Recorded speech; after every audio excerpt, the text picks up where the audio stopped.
유엔이 좀 약간 개혁을 해야 되는 부분들이 있는지, 유엔의 미래가 어떻게 될 건지를. 그러니까 그 생각만 하면은 유엔이 뭐 별로 하는 거 없네 이렇게 생각할 수 있지만 네. 자, 여러분 안녕하십니까. 알파고의 지식램프에 오신 것을 환영합니다. 알파고의 지식램프의 첫 손님이시죠? 네, 저는 오준입니다. 과거에는 외교관이었었고 외교관일 때는 대사도 했는데 싱가포르 대사, 유엔 대사, 그 다음에 현재는 대학에서 강의도 하고 NGO 활동도 하는데 Save the Children 이사장도 하고, 대학은 경희대, KDI 대학원 이런 대학들에서 강의도 해요. 대사님이 이제 외교부에 들어가시고 난 다음에 원래 대사라면 또 몇 개 나라 정도도 대사를 해야 되는데 유일하게 대사를 하신 거는 싱가포르만이죠. 다른 나라가 없죠. 그렇죠. 대사로서. 항상 유엔과 관련한 일을 했고 대사로서는 싱가포르 대사하고 유엔 대사 두 개만 했죠. 제가 외교부에 들어가서 처음부터 나는 유엔 전문가가 돼야지 이렇게 계획을 세운 건 아니고 처음 해외 근무를 유엔 대표부에 나갔는데 1985년에 거기에서 3년간 근무하면서 유엔이나 이런 국제기구의 다자 외교가 제 성격에 잘 맞는다 이렇게 생각하게 됐어요. 그 다음부터는 기회가 있으면 항상 유엔과 관련한 일을 하려고 했기 때문에 제 외교부 경력의 절반 이상이 다자 외교로 깔려졌어요. 그럼 대사님 제일 궁금한 거 뭐냐면, 까놓고 얘기하자면 유엔 회원국들 중에서 인구가 몇몇 명도 안 되는 장원동보다 작은 나라들이 지금 유엔에 지금 가입돼 있는데 있죠. 그 나라들의 이제 대사들도 거기 계실 거 아니에요. 살짝 그런 나라들의 대사들이 다른 대사들로부터 야 니네들 나라가 몇 명이 있냐 하냐 이런 좀 약간 그런 분위기가 가끔씩 속으로는 그렇게 생각하는 사람이 있겠지만 국제관계에는 모든 국가들 주권을 가진 국가들이잖아요. 그래서 우리는 그것을 sovereign equality, 주권 평등의 원칙이라고 그러잖아요. 주권을 가진 국가는 인구가 3만 명이든 3억이든 똑같은 파워를 가지고 있다. 이런 말하자면 전제가 성립하고 있기 때문에 유엔에서도 큰 나라가 작은 나라를 속으로는 무시할지 모르지만 표면적으로 절대 무시하면 안 되고 똑같이 대우해줘야 되고 외교관계를 공정하게 해야죠. 유엔이 하는 모든 일을 크게 세 가지로 나눠 생각해요. 그것을 영어로는 three pillars라고 해요. 필라는 기둥이라는 뜻이잖아요. 그렇죠. 그러니까 유엔을 집으로 본다면 세 개의 기둥 위에 유엔이 서 있다. 이렇게 보는 거예요. 그 three pillars가 평화, 인권, 개발이에요. 경제사회이사회는 경제사회적인 개발, 인권이사회는 인권을 하는 거예요. 그리고 안전보장이사회는 평화를 하는 거예요. 유엔 총회는 다 해요. 경제사회 이사장 되시는 거는 대사님이 후보 되셔서 되는 건지 아니면 그 과정이 어떻게 되는지 궁금하더라고요. 거기서 중요한 거는 어떤 나라가 할 차례이냐예요. 유엔에는 5개의 지역이 있잖아요. 아시아, 아프리카, 웨스턴 유럽, 이스턴 유럽, 라틴 아메리카. 그 5개의 지역이 번갈아 가면서 1년씩 의장을 하는 거예요. 그러니까 아무리 제가 경제사회이사회 의장을 하기에 적합한 사람이고 하고 싶다는 의지가 있어도 아시아 차례가 아니면 5년을 기다려야 돼요. 그렇죠. 그러면 유엔 대사를 5년 동안 하는 게 아니기 때문에 저에게는 찬스가 없겠죠. 날아갈 수도 있어요. 그런데 제가 그때 마침 유엔 대사를 갔을 때 경제사회이사회가 아시아의 차례였어요. 그렇기 때문에 저에게 기회가 주어졌고, 그러니까 한국은 아직까지 그때까지 한 번도 안 했거든요.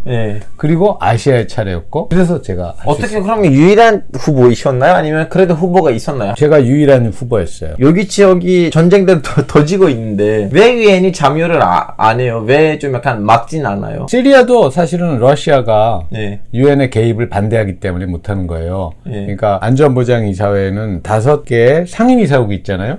상임이사국은 거부권, 미터 파워가 있어요. 그래서 상임이사국 중에 한 나라만 반대해도 결정할 수 없어요. 그렇지만 않으면은 보통은 어떤 분쟁이 생기면 유엔 안전보장이사회에서 그 문제를 토의하고 개입하게 되죠. 개입을 한 가장 대표적인 예가 한국전쟁이에요. 그렇죠. 1950년에 북한이 남한을 공격해서 전쟁이 났을 때 안전보장이사회는 이거는 침략행위다. 그러니까 전 세계 유엔 회원국들이 군대를 동원해서 침략행위를 막아야 된다 이렇게 결정을 할 수 있었던 거예요. 그러면 러시아가 우크라이나를 공격한 것도 침략행위 아닌가요? 근데 왜 그거를 막지 못하죠? 이러는데 러시아가 우크라이나를 공격한 거 침략행위 맞아요. 그러나 그런 결정을 하려면은 안전보장이사회에서 결정이 돼야 되는데 안전보장이사회는 굉장히 특권을 가진, 특별한 권력을 가진 기관이거든요. 그 5개의 나라, 미국, 영국, 프랑스, 중국, 러시아는 상임이사국으로서 안전보장이사회에 나라의 결정을 막을 수 있는 권리를 가졌어요. 그럼 어떤 분들은 이렇게 얘기해요. 그거는 굉장히 불공평하네요. 왜 어떤 나라만 이미 나왔어요. 불공평한 마음대로 놀고 있네라고.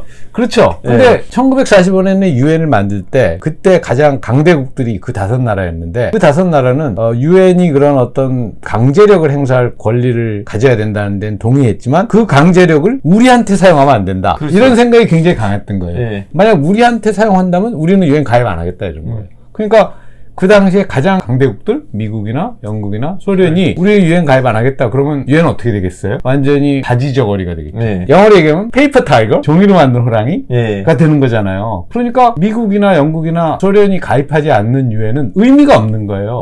그래서 그러면 저 나라들에게 거부권 같은 특권? 좀 불공평하긴 하지만 그런 특권을 주고 참여하게끔 하자. 이렇게 된 거예요. 최근에 와서 그럼 유엔이 해주는 거 뭐 있어요? 인류를 위해서, 평화를 위해서. 우크라이나 전쟁처럼 유엔이 가지고 있는 어떤 문제점?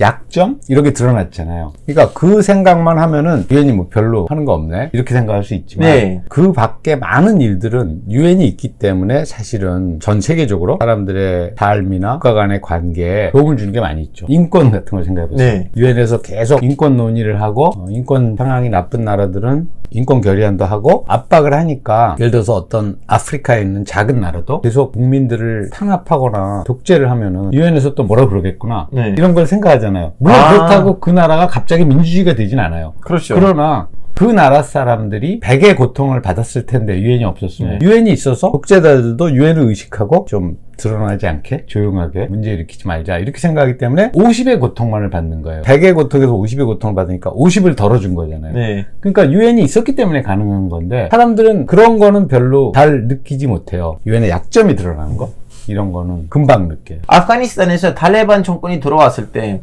탈레반 정권은 미국도 좋아할 리가 없고 소련의 이제 후계자 나라인 러시아도 예전 소련 시절 때 싸웠던 세력이고 탈레반을 좋아하는 사람은 한 명도 없을 텐데 그럼 여기서 왜 상임 이사국이 출동해가지고 탈레반을 안 막았나요? 그거는 이제 유엔에는 국내 문제 불간섭의 원칙이라는 게 있어요.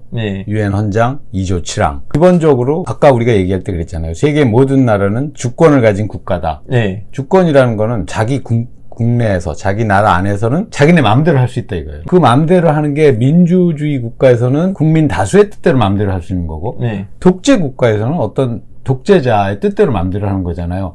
근데 독재를 하든 민주주의를 하든 그거는 그 나라 사람들이 결정할 일이기 때문에 예를 들어서 어떤 나라에 독재가 이루어지고 있다고 해서 유엔이 그 나라를 뭐 쳐들어가서 민주주의를 만들어준다든지 그런 일은 하지 않아요. 그거는 국내 문제 불간섭의 원칙에 배치되기 때문에 유엔이 그런 강제력을 행사하는 경우는 딱 한 가지예요. 침략행위, 평화를 파괴하는 행위 이런 일이 일어났을 때만 강제력을 행사해요. 강제력이라는 게 꼭 전쟁만 하는 게 아니고 뭐 제재. 지금 북한이 막 핵실험하고 미사일 실험하니까 북한이 제재를 받잖아요. 제재도 유엔의 강제력. 그러면 대사님 예를 들면 제가 아프리카에서 알파고니스탄이라는 나라를 하나 세우고 그 나라의 독재자가 되고 다음에 그 알파고니스탄 안에서 김시시라는 어떤 도시가 있는데 김시시에 있는 이제 김씨 부족이 저한테 반란을 일으켰는데 저는 거기에다가 화학 병살 무기를 이제 쏴버리고 거기 사람들 죽였어요. 그럼 유엔이 여기에다가 관여를 안 하는 거죠. 어차피 김시라는 도시가 알파고니스탄 하나의 시이고 도시이고 그거 다 제 국민이니까 관여를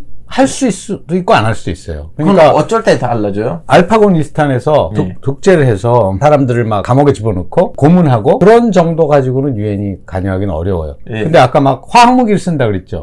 그 화학무기를 쓰는 거는 이미 인권 탄압을 넘어서는 일이에요. 국제 평화와 안보까지도 위협하는 일이기 때문에 이건 안 되겠다. 이거는 유엔 안전보장이사회가 나서자. 아까 제가 유엔 안전보장이사회만이 강제력이 있다고 그랬죠. 유일하게 강제력을 가진 유엔 안전보장이사회가 나서자. 이렇게 되면 알파고니스탄에서 독재를 하고 있는 것이 눈 감아주는 게 아니고 제재가 들어가는 거죠. 그래서 요즘은 인권 탄압 중에도 이건 유엔이나 국제형사재판소나 이런 데가 개입해야 된다 하는 그런 4대 범죄, 4가지 범죄라는 이야기를 흔히 하는데 그런 게 뭔가 하면 이제 집단 학살, ethnic cleansing이라는 인종 청소잖아요. 그런 거라든지 그 다음에 또 crimes against humanity라는 게 있어요. 인류에 대한 범죄 이렇게 봐야 되거든요. 지금 북한의 경우는 유엔에서 crime against 어게인스트 휴머니티라고 이미 단정했어요. 단정했지만 유엔 안전보장이사회가 강제력을 행사하지 않는 이유는 러시아나 중국이 북한의 우방국이고 거부권을 가지고 있기 때문에. 그러면 한국이 지금 현재 2020년에 갖고 있는 국력만큼이나 유엔이라는 그 큰 조직 안에서도 그만큼 활동하고 있는지, 아니면 좀 약간 더 많이 해야 되는 부분들이 있는지, 아니면 그 분단 상황이 한국에 이러한 것을 막고 있는지. 남북한이 유엔에 1991년에 같이 가입했잖아요. 그 전에는 분단 상황이 우리가 국제사회에서 어떤 제대로 된 역할을 하는 것을 방해한 거죠. 왜냐하면 분단 상황 때문에 우리가 유엔 회원국이 못 됐으니까. 근데 1991년에 유엔 회원국이 된 후에는 분단 상황이 우리를 방해한 건 아니고요. 한국의 경우는 유엔 가입한 지 이제 31년 됐거든요. 31년 동안 열심히 했죠. 근데 제 생각에는 열심히 한 게 visibility, 영어로 하면 가시성, 우리를 남에게 보이려고 우리가 유엔 안보리 이사국도 됐어. 우리가 유엔 총회 의장도 됐어. 우리가 유엔 경제사회 이사 의장, 이런 거에 우리가 너무 치중한 것 같아요, 제 생각에. 그래서 사실은 뭐가 됐어가 중요한 게 아니고 뭐가 됐으니까, 그래서 뭘 했는데, 어떤 기여를 했는데, 어떤 국제사회를 위해서, 세계를 위해서 뭘 했는데, 이게 더 중요하잖아요. 그래서 그런 부분이 어떻게 보면은 우리가 양적인 역할에 치중했다고 할 수 있어요. 근데 이제는 질적인, 그러니까 우리가 진짜로 유엔이나 국제사회에 기여를 하고 진짜로 중심적인 역할을 하고 이럴 때가 아닌가. 이제 그래서 저는 외교부를 떠났지만 후배 외교관들이 그런 노력을 많이 해주길 대하는 거죠. 그 대사님 보기에는 그러면 유엔이 좀 약간 개혁을 해야 되는 부분들이 있는지, 유엔의 미래가 어떻게 될 건지를 좀 말씀해 주시면 감사하겠습니다. 개혁이 필요한 부분은 여러 가지가 있지만 가장 중요한 부분은 사실은 유엔 안전보장이사회의 개혁이에요. 왜냐하면 아까 제가 얘기한 것처럼 유엔을 처음 만들 때부터 주권을 가진 국가들에게 강제력을 발휘할 수 있는 그런 국제기구를 한번 만들어보자 해서 안전보장이사회를 만드는 거예요. 유엔의 다른 모든 기구들, 유엔 총회, 유엔 경제사회 이사회, 인권이사회 이런 데는 강제력이 없어요. 그러니까 안전보장이사회만이 강제력이 있는데 유엔을 만든 터줏대감들 5나라는 강제력은 우리한테는 해당 없어야 돼. 이렇게 해서 거부권을 가진 거거든요. 그런데 그것이 문제가 있다는 건 우리가 옛날부터 알고 있었지만, 이번 우크라이나 전쟁처럼 노골적으로 그 문제가 이거 심각한 문제네, 이게 유엔 역할 제대로 하는 거 맞아? 이런 생각이 들 정도의 심각한 문제를 야기한 거는 이번이 처음이라고 저는 생각해요. 그래서 우크라이나 전쟁이 끝나고 이것 봐라, 유엔 진짜 개혁해야 돼, 이렇게 해가지고 유엔이 제대로 기능을 하겠어? 이런 인식을 가진 사람들이 많기 때문에 저는 개혁 논의는 있을 거라고 보는데, 그러면은